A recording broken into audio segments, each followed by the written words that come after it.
Donc, bonjour à tous et bienvenue donc, à notre culte. Donc, je suis dans des conditions particulières parce que je suis à Carcassonne, entouré de ma grande famille que vous devez voir sur l'écran quelque part. Faites coucou à la caméra, la famille. Voilà, super. Et donc, j'ai le privilège ce matin de vous parler de la parole du Seigneur.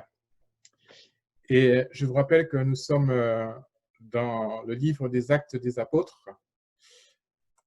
Donc, depuis un certain nombre de semaines, nous parcourons ce livre des Actes des Apôtres. Et aujourd'hui, nous allons parler plus particulièrement des chapitres 13 et 14. Une fois que mon écran voudra bien se partager. Il y a beaucoup d'ordinateurs connectés à la maison. Donc, il réfléchit un peu. Et donc, le titre du message que je voudrais partager avec vous aujourd'hui, c'est la recette d'une évangélisation qui porte du fruit. Mais avant, on va résumer un peu ce que nous avons vu au cours des précédents chapitres du livre des Actes des Apôtres. Tout d'abord, on a vu du chapitre 1 au chapitre 4 la naissance de l'Église. Donc, je rappelle que Jésus est venu sur terre, qu'il est mort, qu'il est ressuscité, qu'il a donné sa vie pour nos péchés, pour nos fautes. Et ensuite, il a promis un consolateur, il a promis que l'Esprit Saint viendrait sur terre pour nous donner une puissance, la puissance qui nous permet maintenant d'annoncer l'évangile de Christ. Et donc, dans les premiers chapitres de l'Acte des Apôtres, les apôtres prêchent l'évangile et créent des nouvelles églises grâce à la puissance du Saint-Esprit. Et ensuite, au chapitre 5 à 9, on voit que cette église qui est naissante subit la persécution à Jérusalem. Une persécution qui trouve son apogée, on va dire, avec la lapidation d'Étienne au chapitre 7, comme on l'a vu. On a vu aussi que Saul, le farouche défenseur de la foi juive et qui avait juré la perte des amis de Jésus, également persécutait l'Église, mais heureusement, il a rencontré Jésus sur la route de Damas et sa vie a complètement changé au chapitre 9. Nous l'avons vu également. Enfin, on a vu du chapitre 10 au chapitre 12 que Pierre a eu un appel pour prêcher aux païens. Et malgré la persécution, le Seigneur délivre. Il a délivré Pierre de la prison. Il a fait grandir l'Église. Et c'est merveilleux de voir ce que le Seigneur fait dans l'Église primitive. Et enfin, le chapitre 12 se finit avec Barnabas et Saul qui se rendent à l'église d'Antioche en Syrie pour aider une église en pleine croissance. Et donc, dans cette deuxième partie du livre des Actes, on voit que la première partie, c'était plutôt centré sur le personnage de Pierre. Dans cette deuxième partie, le livre des Actes se focalise surtout sur l'apôtre Paul. Luc, qui est l'auteur de ce livre, nous décrit comment Paul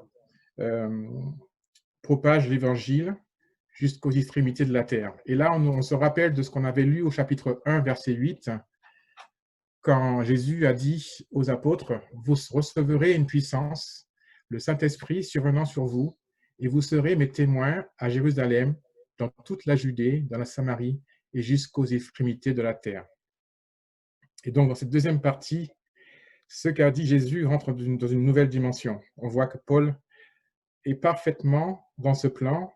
Il va propager l'évangile bien au-delà de Jérusalem, bien au-delà de la Judée, de la Samarie, mais jusqu'aux extrémités de la terre. Et donc, ça me rappelle un peu le voyage de Chrétien. Chrétien, c'est un personnage d'un film d'animation qui s'appelle « Le voyage du pèlerin ». Je ne sais pas si vous avez vu ce beau film d'animation, je vous le recommande.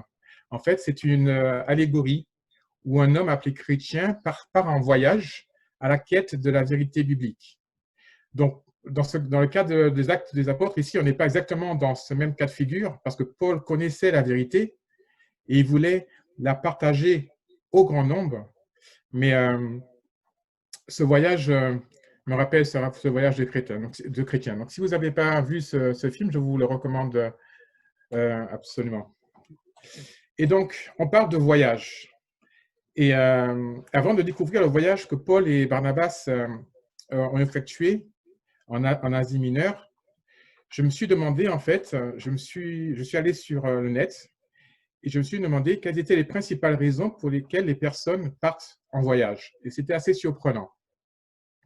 Les gens disent qu'ils partent en voyage pour rencontrer de nouvelles personnes, pour découvrir de nouvelles cultures, de nouveaux paysages, pour sortir de la zone de confort ou alors pour ne rien faire. J'aime bien ne rien faire, moi, en voyage. Ou alors prendre soin de soi-même, donner un sens à sa vie, comprendre l'autre ou avoir une vie sans regret, vivre le moment présent. Et en fait, on se rend compte que dans toutes ces raisons, qui sont parfois très honorables, elles ont toutes un point commun. Elles sont centrées sur l'homme. Mais aucune n'est centrée sur Dieu et aucune n'a pour objectif d'annoncer l'Évangile. Et dans Romains chapitre 10, Paul nous dit « Comment donc évoqueront-ils celui en qui ils n'ont pas cru? Comment croiront-ils en celui dont ils n'ont pas entendu parler? Et comment entendront-ils parler s'il n'y a personne qui prêche? Et comment y aura-t-il des prédicateurs s'ils ne sont pas envoyés? Selon qu'il est écrit, qu'ils sont beaux les pieds de ceux qui annoncent la paix, de ceux qui annoncent la bonne nouvelle. » Prions. Seigneur, merci pour ton Esprit Saint. Merci parce que grâce à la puissance de ton Esprit Saint, les apôtres de l'Église primitive ont pu annoncer ton évangile aux extrémités de la terre, Seigneur. Et je te prie, Seigneur, de venir maintenant parmi nous et nous enseigner à tirer les leçons du voyage de Paul jusqu'aux extrémités de la terre. Que tu nous parles, Seigneur, dans nos cœurs, que tu nous donnes une conviction profonde de la vérité. Prends toute la place, Seigneur, dans le nom puissant de Jésus-Christ. Amen.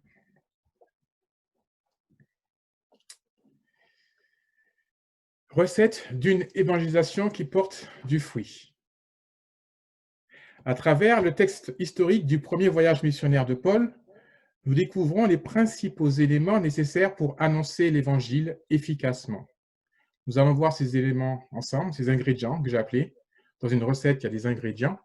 Puis ensuite, nous verrons comment annoncer l'Évangile aujourd'hui.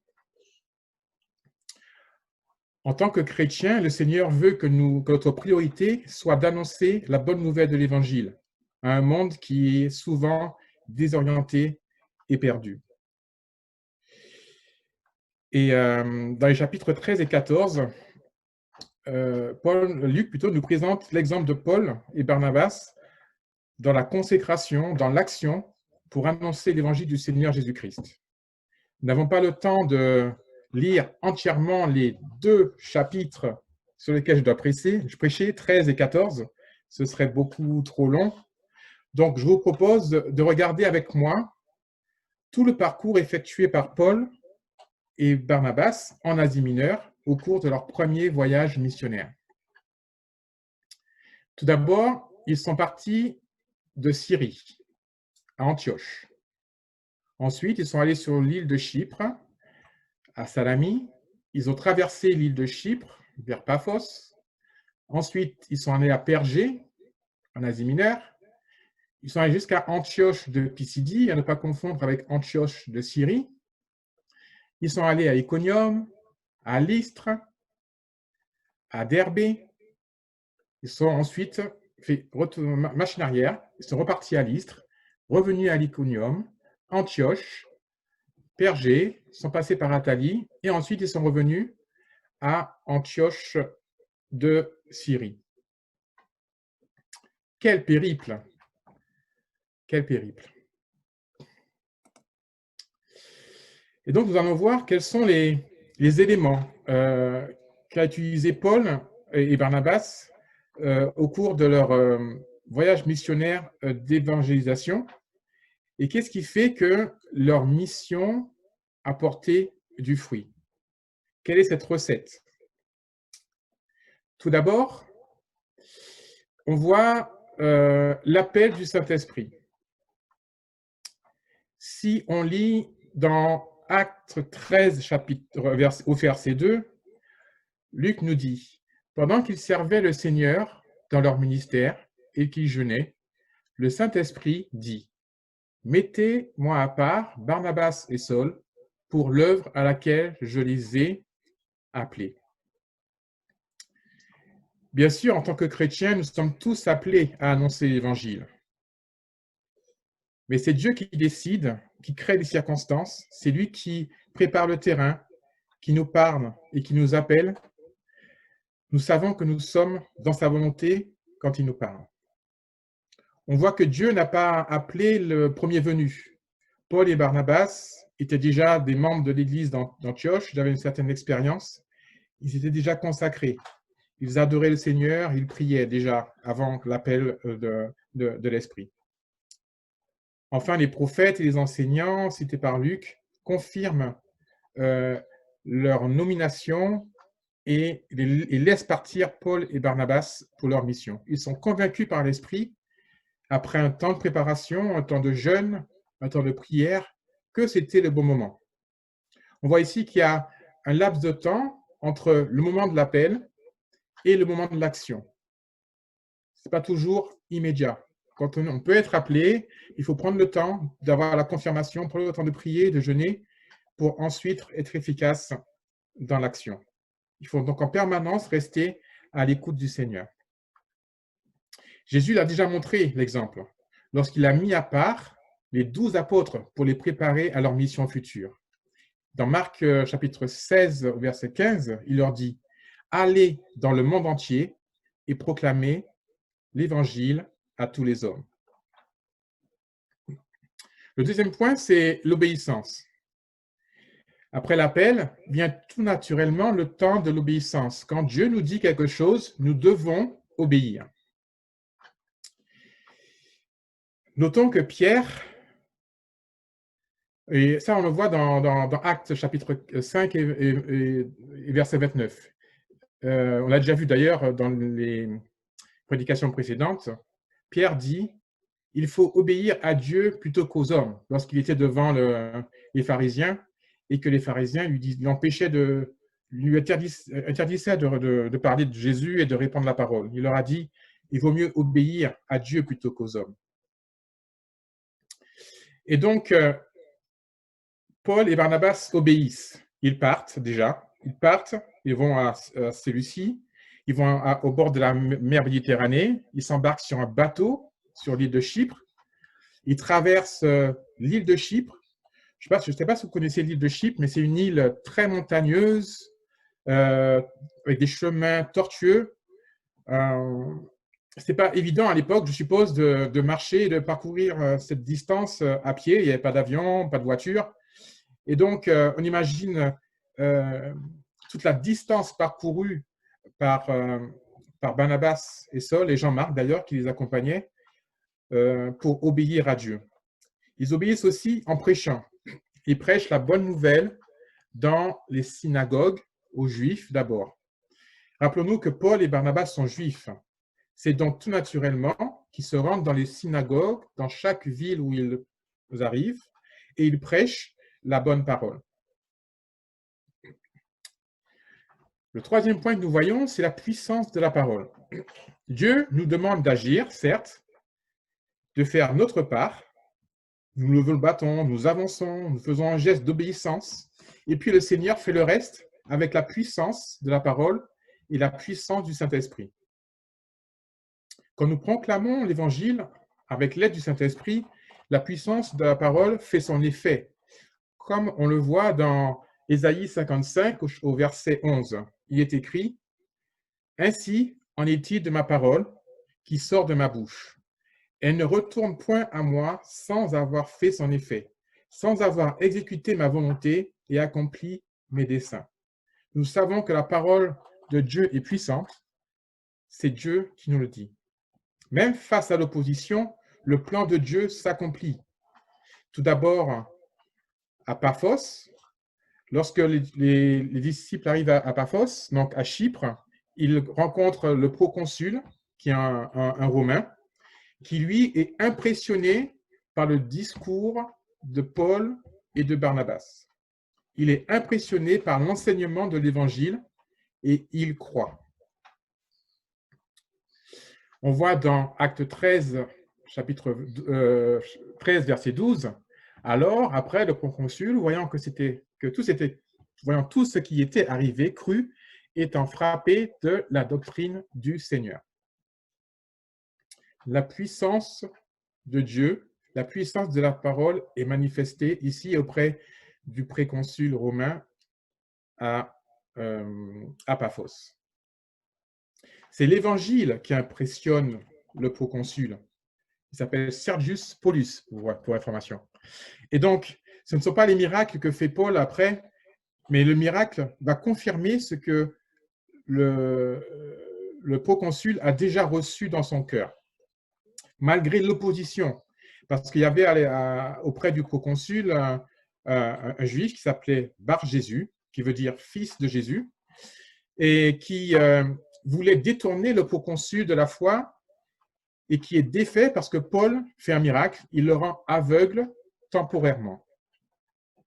Certains commentateurs pensent que c'est le symbole de l'aveuglement du peuple de Dieu, du peuple juif, qui refuse de croire en Jésus. Cela nous rappelle un peu ce que Paul a subi sur la route de Damas. Il a été aveuglé également temporairement, comme par Jésus. Peut-être que par Jésus retrouvera-t-il la vue et il se tournera vers Jésus. L'histoire ne nous le dit pas, mais c'est possible. La puissance de l'Évangile se manifeste aussi à Antioche de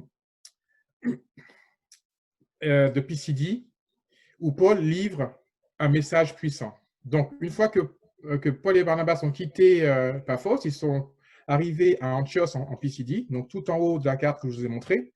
Et là, ils rentrent à nouveau dans les synagogues et ils prêchent un message puissant aux Juifs. Un message qui ressemble un peu au message d'Étienne au chapitre 7, où Étienne récapitule l'histoire du peuple juif, de la captivité en Égypte, en passant par l'Exode, les juges, le roi Saul, le roi David, dont Jésus est le sauveur par rapport à la descendance de David. Et on voit là une promesse de Jésus. Toute l'histoire du peuple de Dieu mène à Jésus. Le sauveur, mort et ressuscité. Il est le sauveur, il est mort pour nous, il est ressuscité pour le pardon de nos péchés. On voit dans Acte 13, Paul qui dit « Sachez donc, hommes, frères, que c'est par lui que le pardon des péchés vous est annoncé, et que quiconque croit est justifié par lui de toutes les choses dont vous pouviez être justifiés par la loi de Moïse. C'est Dieu qui justifie, et rien dans la loi de Moïse ne peut nous justifier. » Paul leur montre que Dieu est fidèle, que Dieu a tenu sa promesse. Après cette puissante prédication, beaucoup de Juifs et de non-Juifs suivent Paul et Barnabas, on le voit au verset 43, et ils demandèrent même à Paul de revenir le samedi suivant, le sabbat suivant plutôt. Et bien sûr, ils reviennent pour prêcher encore et encore la parole. Et on voit le résultat. La parole est puissante. Les païens se réjouissaient en entendant cela. Ils glorifiaient la parole du Seigneur. Et tous ceux qui étaient destinés à la vie éternelle crurent.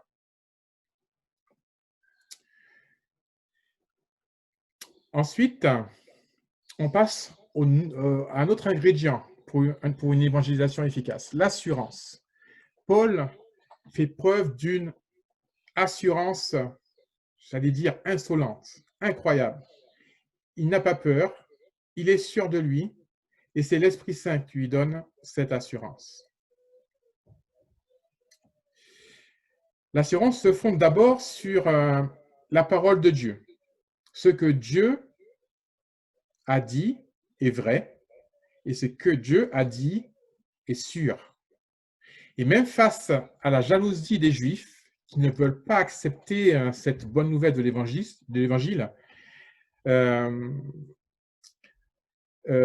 il continue à proclamer l'Évangile avec assurance.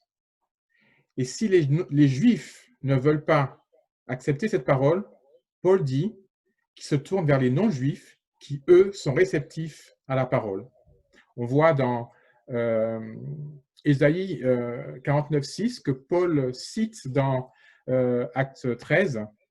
Il dit « Tu ne seras pas seulement mon serviteur pour rétablir les tribus de Jacob et ramener ceux que j'ai préservés du peuple d'Israël, car je t'établirai pour être la lumière des autres peuples, afin que mon salut parvienne aux extrémités de la terre. » Déjà, au temps d'Ésaïe, Dieu avait déjà un plan, que sa parole ne serait pas seulement pour les Juifs, le peuple de Jacob, mais également pour les païens jusqu'aux extrémités de la terre. Quand la parole n'est pas reçue, Paul et Barnabas secouent la poussière de leurs pieds, comme Jésus leur avait dit en Matthieu 10, 14. Il avait dit, si vous rentrez dans une ville et qu'ils ne veulent pas vous écouter, sortez et secouez la poussière de vos pieds. Leur assurance de Paul et Barnabas se manifestait aussi par des miracles. À Iconium, par exemple, ils faisaient beaucoup de miracles. Et ces miracles confirmaient le message de l'Évangile. Nous retrouvons cette idée dans 1 Jean 5, 14. Nous avons auprès de lui cette assurance que si nous demandons quelque chose selon sa volonté, il nous écoute. Amen. Il nous écoute.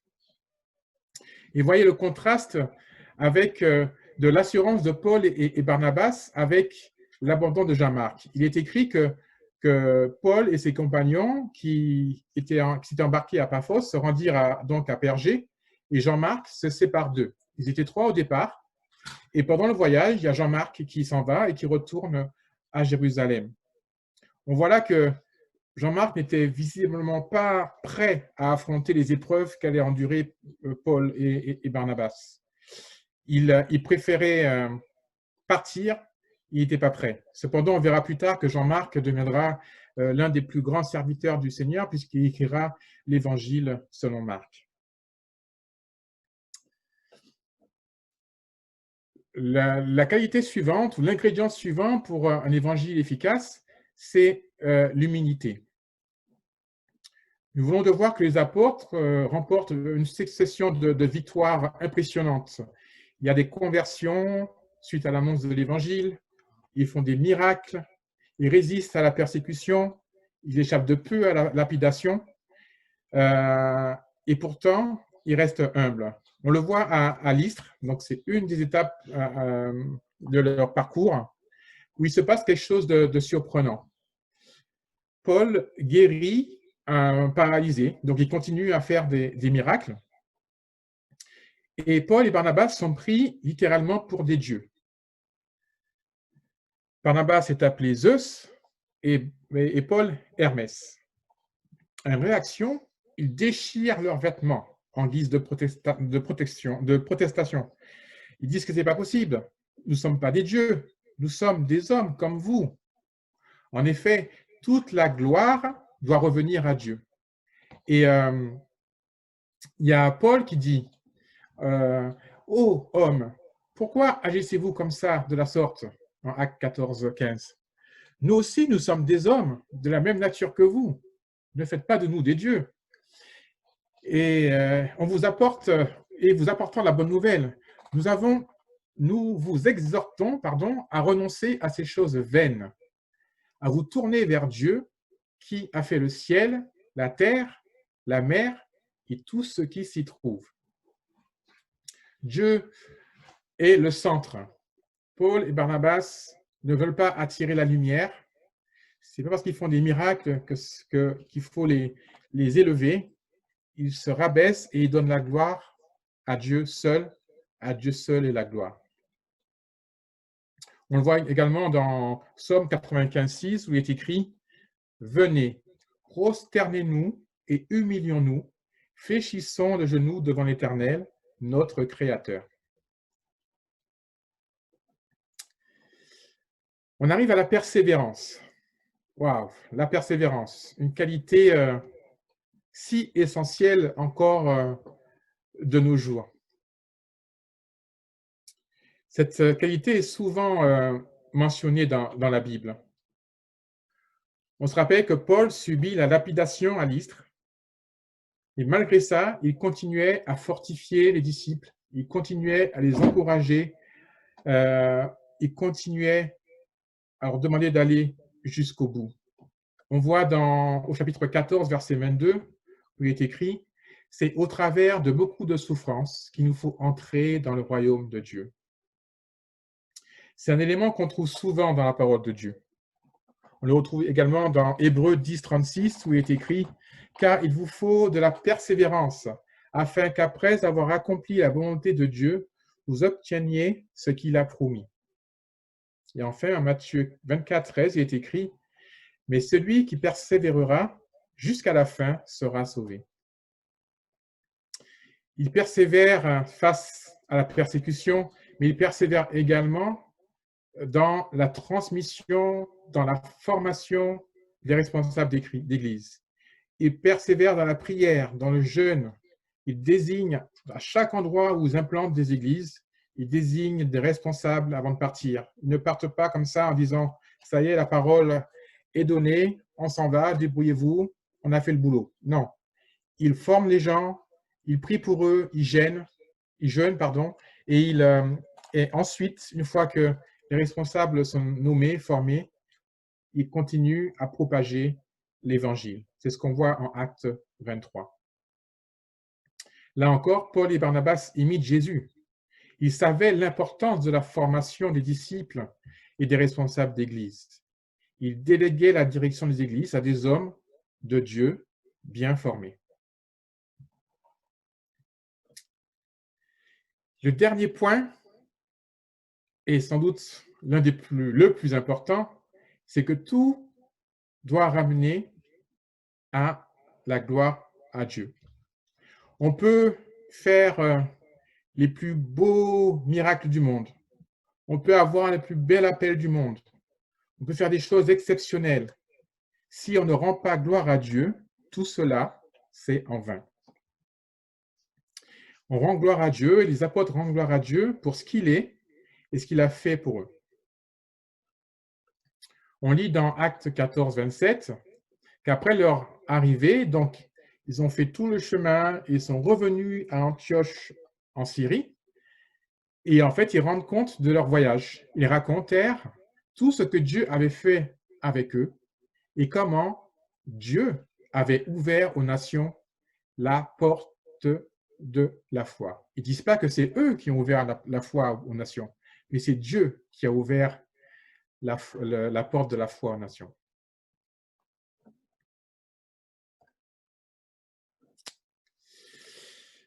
Donc, j'espère que vous avez noté cette recette avec ces 7 ingrédients qui permettent d'annoncer l'Évangile avec efficacité. Mais quand on a une recette, souvent, on ne fait pas grand-chose avec. Si on n'a pas une idée de ce que va donner cette recette, si on n'a pas une idée de ce qu'on va goûter, ce qu'on va toucher, le résultat final. Avoir une recette et une liste d'ingrédients, seulement, ce serait bizarre, n'est-ce pas? Ce ne serait pas très, très utile. Et donc, je pense que tous ces éléments ont un but final, comme dit la parole, c'est qu'il faut que ce soit utilisé pour annoncer l'Évangile. Mais qu'est-ce que l'Évangile? Qu'est-ce que ces ingrédients vont nous donner comme message, comme nourriture spirituelle pour notre vie? Je vous conseille ce livre hein, de, je ne sais pas si vous le voyez bien, de Greg Gilbert, qui est là, qui décrit très bien ce que c'est que l'Évangile. Et en fait, il dit aussi ce que n'est pas l'Évangile. On va se consacrer surtout aujourd'hui sur ce qu'est l'Évangile. On retourne sur ce que Paul a dit au chapitre 13, lorsqu'il prêchait dans les synagogues face aux Juifs.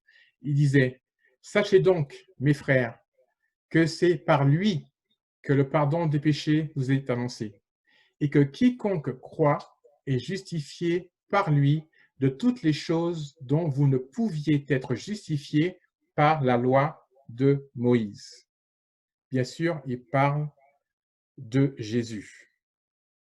Jésus qui nous justifie devant Dieu.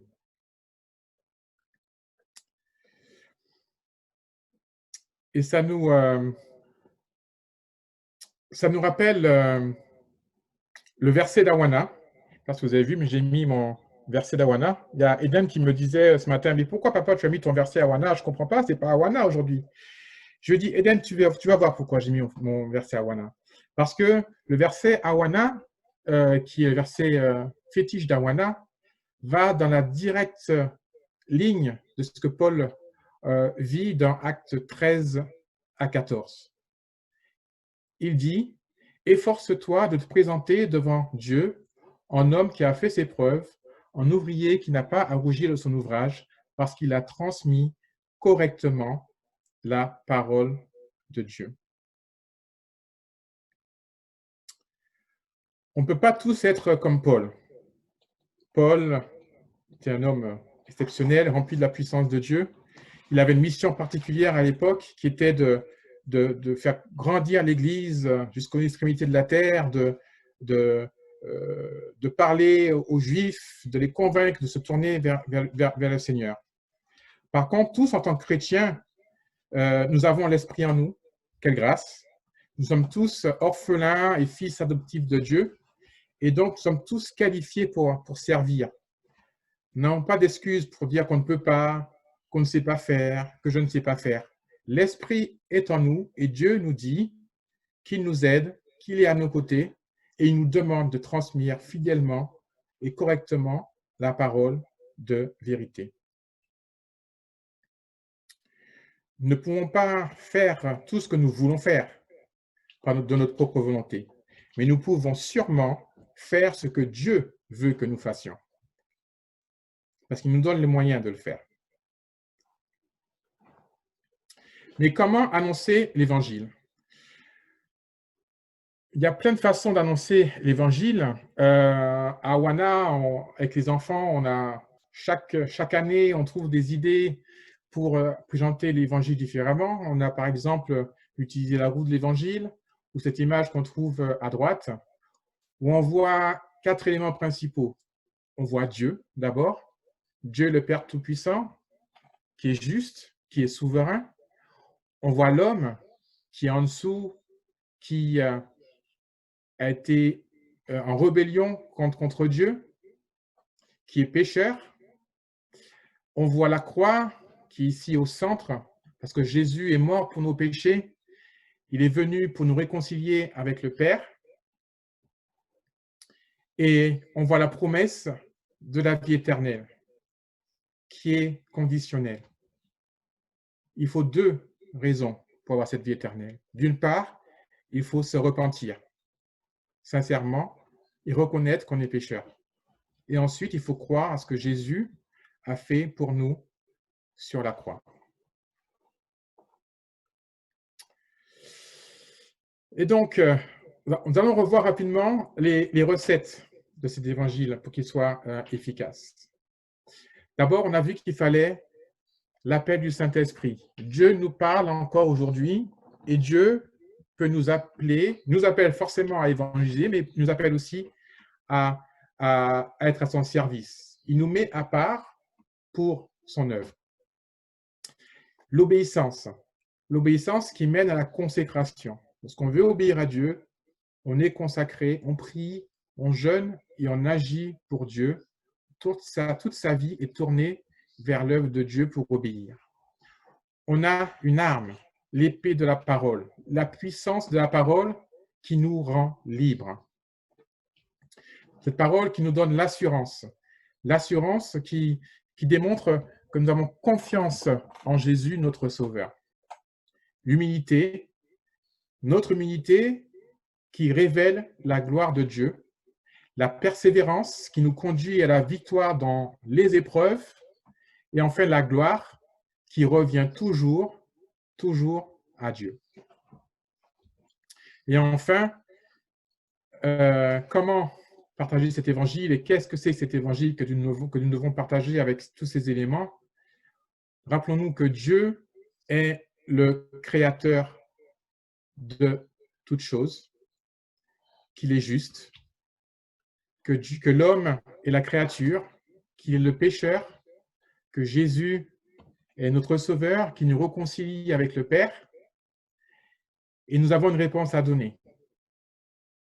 Si nous croyons que Dieu est notre Père, si nous reconnaissons que nous sommes pécheurs, que nous sommes en rébellion avec lui, quel que soit notre état moral, et si on reconnaît que Jésus est venu sur terre, est venu mourir pour nos fautes et pour nous réconcilier avec le Père,